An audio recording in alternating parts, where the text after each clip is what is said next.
So, ang mga eligible po na mag-apply na workers in Canada ay yung nandito na at nakatira sa Canada, already living in Canada.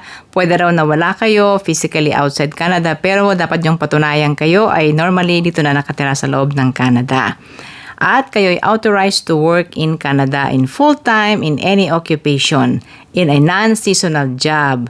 Pwedeng kayo ay may valid work permit, you are on maintained status, or you are working under a public policy.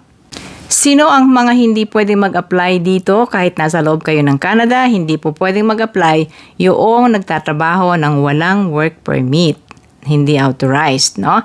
Or kayo ay business visitor or kayo ay under study permit pa. Yun po ang mga hindi allowed, hindi eligible to apply in this program.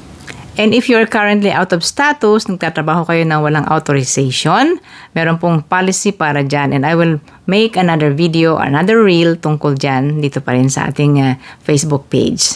So yun guys, March 31, workers inside Canada, 10 o'clock in the morning Eastern Time. Good luck sa mga aplikante! Si Ate Menchito, thank you for watching.